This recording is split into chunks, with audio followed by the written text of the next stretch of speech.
Morning students, myself doctor Bharat Singh Meena from government college Kota. आज हम chemical bonding second में ionic solids के अंतर्गत जो प्रीवियस लेक्चर में हमने लेटेसी डिफेक्ट्स के बारे में डिस्कस किया था और प्रमुख रूप से जो 4 डिफेक्ट्स थे उनमें से कल हमने 2 डिफेक्ट्स के बारे में विस्तार से अध्ययन किया था और रिमेनिंग 2 अन्य डिफेक्ट्स उनके बारे में आज हम विस्तार से अध्ययन करेंगे। तो आइए सबसे पहले हमारा जो आज थर्ड टाइप का डिफेक्ट है वो है नॉन स्टाइकियोमेट्री दोष या कहें नॉन स्टाइकियोमेट्रिक डिफेक्ट्स। इसमें क्या होता है कि क्रिस्टलीय ठोसों का जो एक महत्वपूर्ण अंतिम दोष है वो है नॉन स्टाइकियोमेट्रिक डिफेक्ट्स। एक जनरल स्टाइकियोमेट्रिक कंपाउंड को एक निश्चित मॉलिक्यूलर फॉर्मूला द्वारा हम शो कर सकते हैं और एक सर्टेनली उसके संगठन के नियम का पूर्ण रूप से पालन करते हैं। इसके विपरीत अगर आप देखें तो नॉन स्टाइकियोमेट्रिक कंपाउंड्स को एक सर्टेन फॉर्मूला द्वारा शो नहीं कर सकते और इस प्रकार के दोष 2 प्रकार की सिचुएशंस में क्रिएट होते हैं। वो 2 प्रकार की सिचुएशंस कब कब होती हैं? एक तो जब होती है कि आपका धातु अधिक मात्रा में हो, मेटल इन एक्सेस अमाउंट, तब आपका नॉन स्टाइकियोमेट्रिक डिफेक्ट्स क्रिएट होता है। और दूसरा होता है आपका जब धातु कम मात्रा में उपस्थित हो, अर्थात हम कहें अधातु अधिक में हो या मेटल इन डेफिशिएंसी। तो हम फर्स्ट टाइप का जो धातु अधिक मात्रा में उत्पन्न हो उसके बारे में अब हम डिटेल से पढ़ते हैं। किसी क्रिस्टल में धातु की अधिक मात्रा 2 प्रकार से हो सकती है। कौन कौन सी?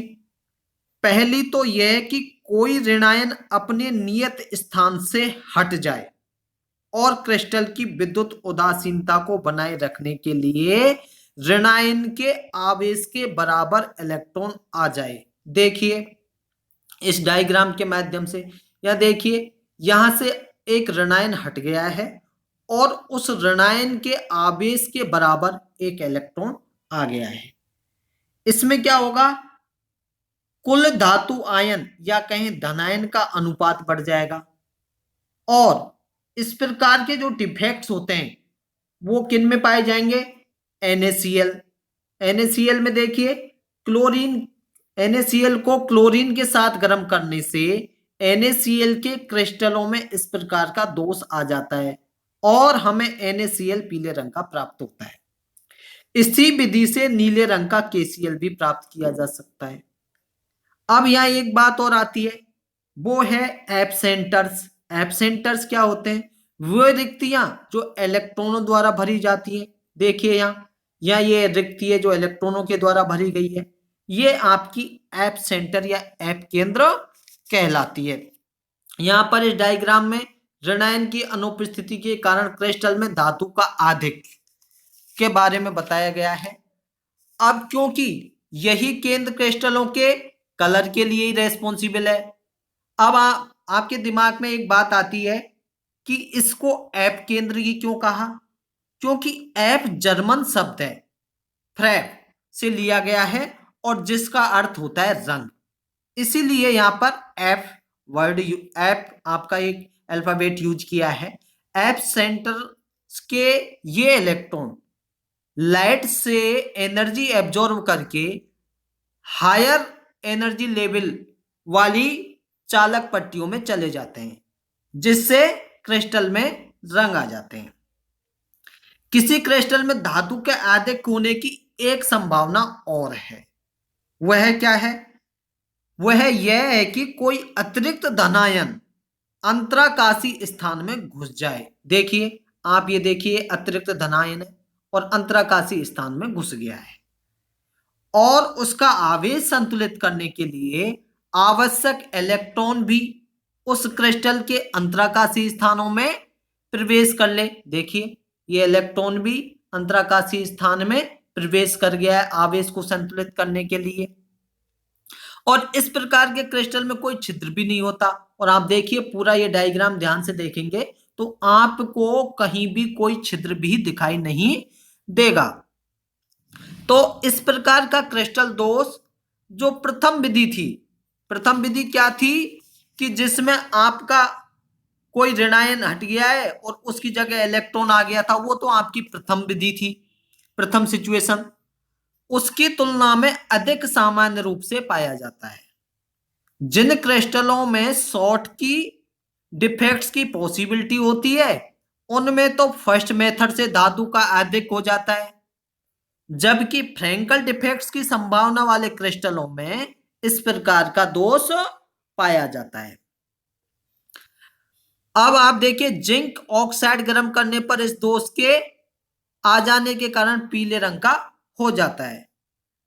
अब दोनों में से चाहे जिस विधि से किसी क्रिस्टल में धनायन का अधिक हो गया हो, दोनों ही स्थिति में क्रिस्टल में मुक्त इलेक्ट्रॉन प्रेजेंट हैं। ये मुक्त इलेक्ट्रॉन क्रिस्टल में एक स्थान से दूसरे स्थान तक गति करते हैं और ये विद्युत धारा का चालन कर सकते हैं। चूंकि इन मुक्त इलेक्ट्रॉनों की संख्या काफी कम होती है, अतः इन दोषपूर्ण क्रिस्टलों की चालकता भी बहुत कम होगी। जब मुक्त इलेक्ट्रॉन कम होंगे तो नेचुरल सी बात है कि चालकता भी कम होगी। दूसरी बात क्या है कि इन क्रिस्टलों की जो चालकता है वो ऋणावेशित इलेक्ट्रॉनों के कारण होती है, अतः इन्हें हम स्मॉल एन प्रकार का अर्धचालक भी कह सकते हैं। उपर्युक्त दोषों के आ जाने से क्रिस्टलीय ठोस कलर्ड हो जाते हैं और इस घटना का प्रमाण यह है कि दोष युक्त क्रिस्टलीय ठोसों में मुक्त इलेक्ट्रॉन होते हैं जो कि प्रकाश से ऊर्जा लेकर उत्तेजित हो जाते हैं और वे उच्च ऊर्जा स्तर की चालकता पट्टी में आ जाते हैं। तो ये तो आपकी डिफेक्ट्स जब क्रिएट हुई जब धातु अधिक मात्रा में है। अब आपकी सिचुएशन ऐसी भी होती है कि धातु कम मात्रा में हो, अर्थात हम दूसरे शब्दों में कहें धातु अधिक मात्रा में हो, तब क्या होगा? तब ये होगा कि जो सैद्धांतिक रूप से तो क्रिस्टलीय ठोसों में धातु की कमी दो तरीके से हो सकती है। एक तो कब? जब एक धातु आयन का स्थान रिक्त रह जाए और क्रिस्टल में एक छिद्र रह जाए जिससे क्रिस्टल को उदासीन बनाने के लिए आवश्यक धातु आयनों की ऑक्सीकरण अवस्था बढ़ जाए। इस प्रकार का दोष FeO, ferrous oxide, FeS, ferrous sulphide, NiO आदि क्रिस्टलों में पाया जाता है। यह दोष शॉर्ट की त्रुटि के कारण क्रिस्टल में उत्पन्न होती है। आप देखिए इस डायग्राम के माध्यम से ये FeO और इनके एग्जाम्पल्स आपको दिए हुए हैं। दूसरा कब होगा? दूसरे प्रकार की संभावना में कोई अतिरिक्त ऋणायन क्रिस्टल के अंतराकाशी स्थान में प्रवेश कर जाए। ये देखिए दूसरे प्रकार की है जिसमें अतिरिक्त ऋणायन अंतराकाशी स्थान में प्रवेश कर गया है और अतिरिक्त ऋणावेश को संतुलित करने के लिए कोई धनायन अपनी ऑक्सीकरण अवस्था बढ़ा ले। कोई धनायन या देखिए इसने इस धनायन ने अपनी ऑक्सीकरण अवस्था बढ़ा ले, 2+ हो गया, बाकी सब A+A+ आपको दिखाई दे रहे हैं। ऐसी स्थिति में भी कुल मिलाकर धनायन की कमी तो हो जाएगी, लेकिन इस प्रकार की संभावना व्यावहारिक नहीं है। इसका क्या कारण है? क्योंकि ऋणायन का आकार बड़ा होने के कारण वह अंतराकाशी स्थान में फिट नहीं हो सकता और यही कारण है कि आज तक इस प्रकार की त्रुटि का कोई एग्जाम्पल ही पता नहीं। अब हम देखिए इस प्रकार की त्रुटि का केवल सैद्धांतिक महत्व ही है।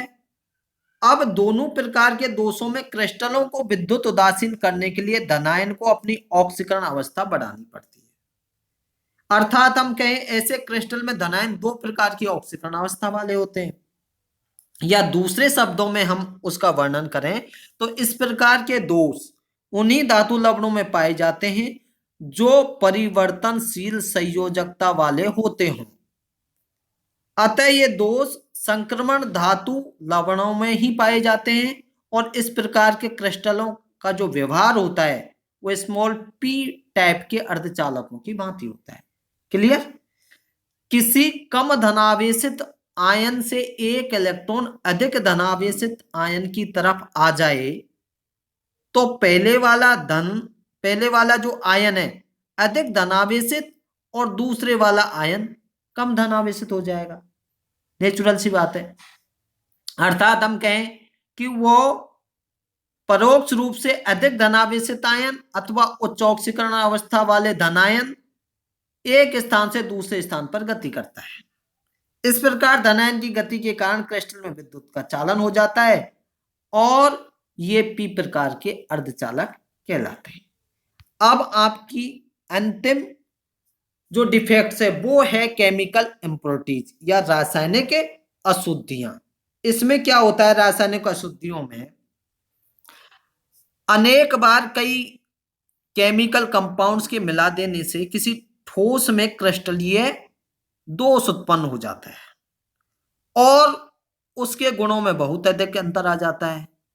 एग्जाम्पल के तौर पर आप देखेंगे, जनरली निकल ऑक्साइड हल्के रंग का विद्युत रोधी पदार्थ होता है, लेकिन यदि इसके क्रिस्टलीकरण के समय थोड़ा सा लिथियम ऑक्साइड डाल दिया जाए तो गहरे स्लेटी रंग के क्रिस्टल प्राप्त हो जाते हैं जो विद्युत के अर्धचालक की भांति व्यवहार करते हैं। होता क्या है कि क्रिस्टलीकरण के समय यदि क्रिस्टल में एक धनायन Ni2+ के स्थान पर Li+ आ जाए